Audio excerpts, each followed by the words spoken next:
Thank you. My name's Ben Davies. It's my pleasure to introduce our next speaker, Tony Abbott, who is of course the member for Warringah and the 28th Prime Minister of Australia.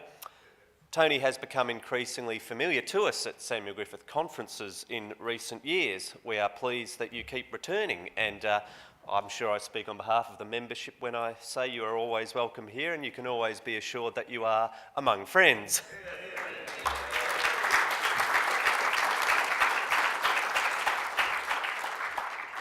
So this is actually the third successive year in which Tony has addressed the Samuel Griffith Society, which must be some sort of record in our history.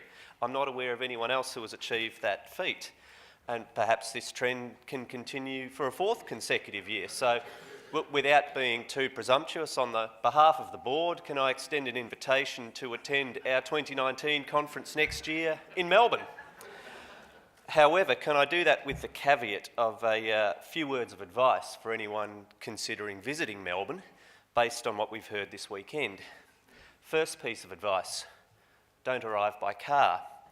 There's a good chance you might get carjacked. And if you do get carjacked, don't bother trying to identify the country of origin of your attackers, as none of the Victorian authorities will believe you.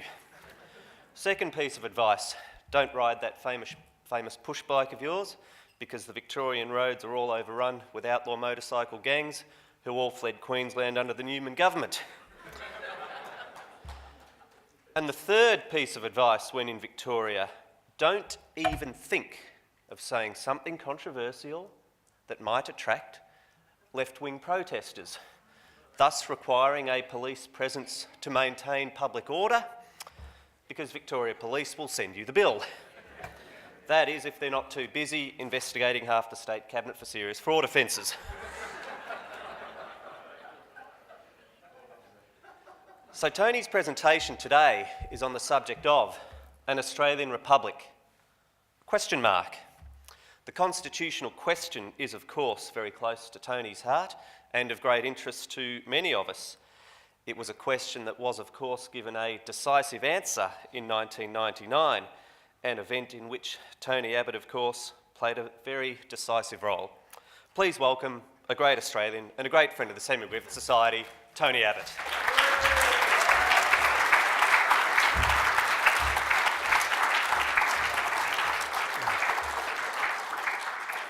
Well, thanks very much, Ben. It's lovely to be here, and thank you for that terrific introduction, and thanks everyone for the warm welcome. And Ben was giving all of us advice about what not to do if we were going to Victoria.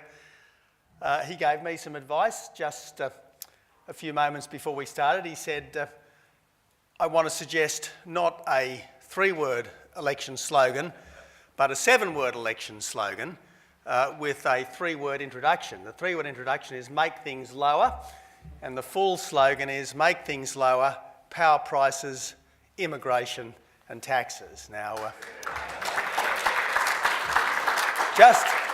Just goes to show what a terrific political advisor you've been, Ben, and certainly I was very lucky to have you in my office for some time, and anyone who has this man on their team is doing very well indeed. Look, there are a host of terrific people here today. It's always invidious to start naming them, but I do see Alistair Heskins, my state colleague. Next to him, Malcolm Kerr, a former state colleague. I saw Nick Minchin outside. There he is up the back, being typically self-effacing as Nick usually is. It's great to be with David Flint. It's wonderful to be with John Stone. Such lions of good causes, and I've got to say that if anything were to happen here in the Pullman Hotel, the good values would be set back immeasurably in our country, so I hope the security's okay. Now, to constitutional conservatives, plebiscites are an aberration, even an abomination.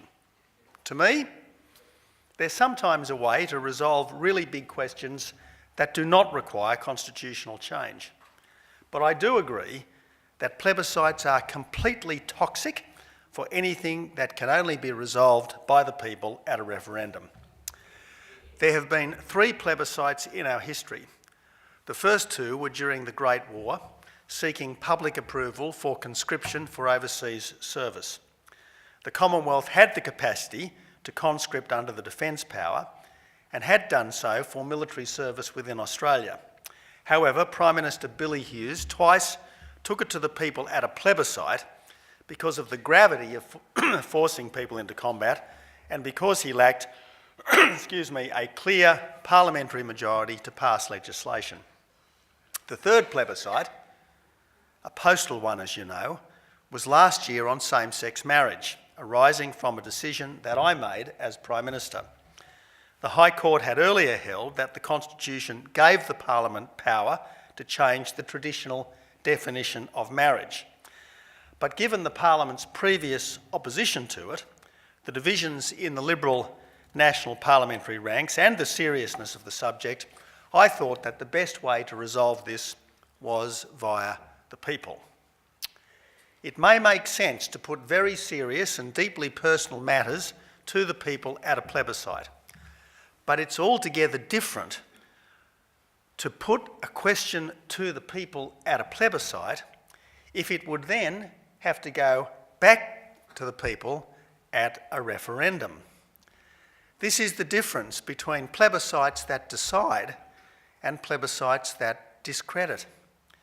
Why ask the people twice? Why double the cost of resolving the matter? But most of all, why hold a glorified opinion poll on something that could only be resolved by the people voting subsequently on a specific proposal to change the Constitution, when the plebiscite could delegitimise the Constitution we have without putting anything in its place? There are many reasons to vote against a shortened government at next year's election. A shortened government would mean even more spending, even more taxing, and even more expensive and unreliable wind and solar power. As well, any shortened government would spend vast amounts of time and money not on improving people's lives, but on trying to turn Australia into a republic, even though there's nothing currently wrong with our country that becoming a republic would fix. A republic wouldn't make us more independent. It wouldn't give us a stronger identity, and it certainly wouldn't do anything for jobs and growth. Rather, it would provide endless distraction from the policy reforms that might actually be change for the better. If Labor wins, it's a near certainty that Australia will have a 4th plebiscite, this time to gain agreement for the idea of becoming a republic before doing the hard work of winning support for any particular form of republic. In a speech to the Australian Republican Movement's annual dinner in July last year, Opposition Leader Bill Shorten said that by the end of our first term, and I'm quoting him, "We will put a simple, straightforward question to the people of Australia. Do you support an Australian republic with an Australian head of state?" That's the simple and straightforward question he proposes. And if the yes vote prevails, he said, then we can move on in a second term to discussing how that head of state is chosen. Now, this is the ultimate cop-out, because there are lots of different types of republic. There's a republic with a president appointed by the government, a republic with a president appointed by the parliament, and a republic with a president elected by the people. And that's before we go into other forms of republic, like banana republics. But even with the same nominal powers, how the president gains office would critically determine how much authority he or she has. And as I read this, I think I should say they, not he or she, how much authority they has and how much of a rival the president would be to the Prime Minister. And when it comes to powers, there are entirely ceremonial presidents with a significant role in a crisis, presidents that run foreign policy, leaving domestic policy largely to a Prime Minister, and executive presidents that run the government rather like an elected version of an 18th century monarch. Unless you don't care about the detail, you just want a republic, and any republic will do, it's impossible to say whether you're in favour of one until you've seen the specific proposal. Then there's the question of an Australian head of state, a term that's not found anywhere in the Constitution itself, which merely refers to the Queen and to the Governor-General who exercises all her powers. In a 1907 case, the High Court described the Governor-General as, and I quote, the constitutional head of the Commonwealth, and the State Governor as, and I quote, the constitutional head of the state. Some editions of the Commonwealth Government Directory have referred to the Governor-General as the head of state, in whom the executive power of the Commonwealth is vested. Prime Ministers, including Kevin Rudd and Malcolm Turnbull, at different times have described the Governor-General as our head of state. Then there's the issue of what constitutes a republic. John Howard often referred to Australia as a crowned republic. Howard, of course, was a fierce opponent of the 1999 Republican referendum. Even so, someone who believed that the Governor-General was our head of state, like Malcolm Turnbull, and who believed that we are already a crowned republic, like John Howard, could conceivably vote yes to Shorten's question, but without in any way supporting Shorten's real objective, which is to remove the Crown from our Constitution. In other words, Shorten is posing a trick question to prejudge the real issue, which is whether to support whatever republic is the one on offer. Now, one of the reasons why the previous 1999 Republican referendum failed was because it wasn't just supporters of the Crown that voted against it. Some people who wanted an elected president and some people who wanted an executive president voted against the proposal for a president with the Governor-General's powers, but appointed by a two-thirds majority of the Parliament.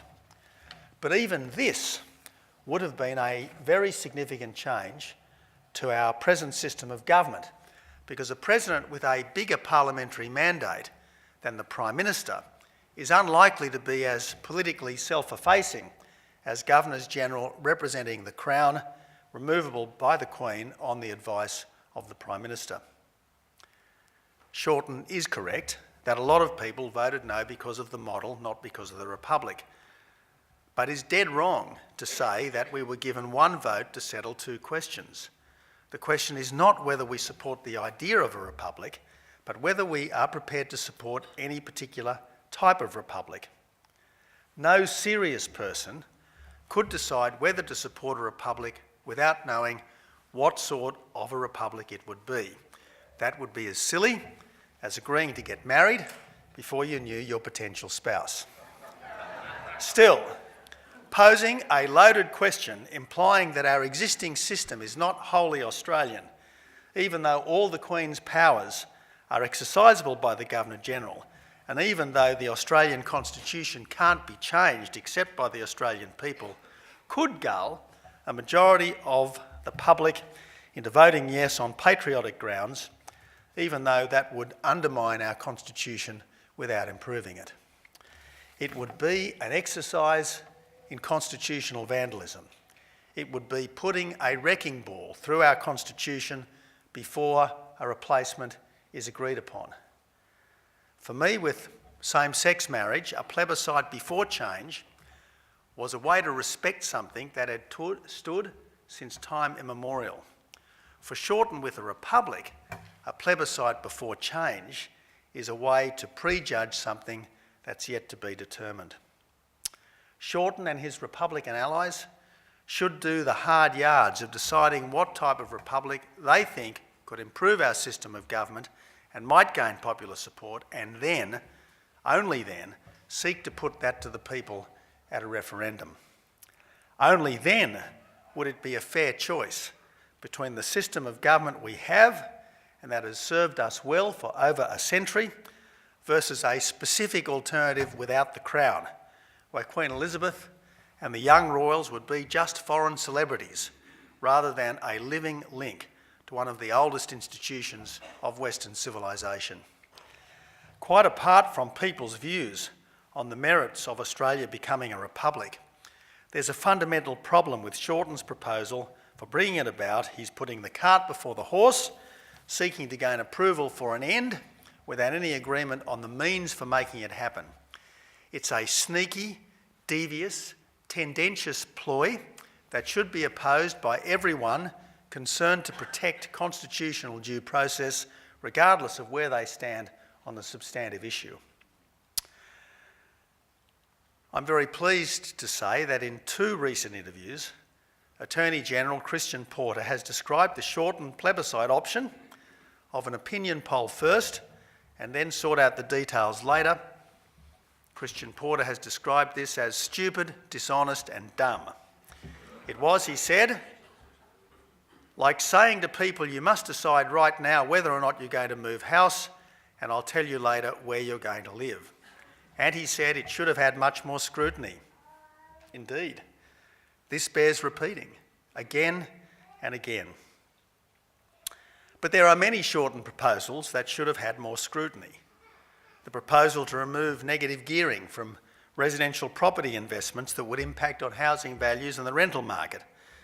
The hit on retirees' income through the removal of dividend imputation credits. The impact on long-term economic growth of higher company tax rates. The effect on productivity of the abolition of the construction industry watchdog. The possible strike wave removing the Fair Work Commission's powers on essential services, and the impact of tripling unreliable and expensive wind and solar power, let alone the weakening of border protection when Labor MPs think sovereignty should be vested in supranational agencies. It was Paul Keating who said that when you change the government, you change the country. People don't yet appreciate the scale of change that could come. Bill Shorten doesn't just want to change the government. He wants to change the system of government. And this needs far more consideration now, before the election, not afterwards, when it may be too late. So, there we have it.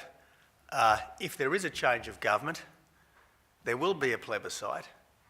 It will be loaded, it will be unnecessary, and it will try to prejudge the issue. Anyone who thinks that our system is worth supporting, anyone who thinks that politicians should go about things in a fair and reasonable way has an added incentive to vote against Bill Shorten and a coming Labor government. Thanks so much.